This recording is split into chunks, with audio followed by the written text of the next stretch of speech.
Inilabas na ng lokalidad ng San Juan ang polisiya para sa gaganapin na Wata Wata Festival sa susunod na linggo.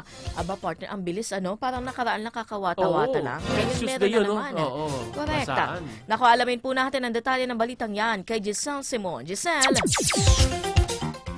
Handang-handa na ang lungsod ng San Juan para sa Wata Wata Festival sa June 24. Pero kung dati walang kontrol sa pababasa ang maraming mga residente kahit na sa mga papasok sa school at trabaho, abay may polisiya na po ang LGU.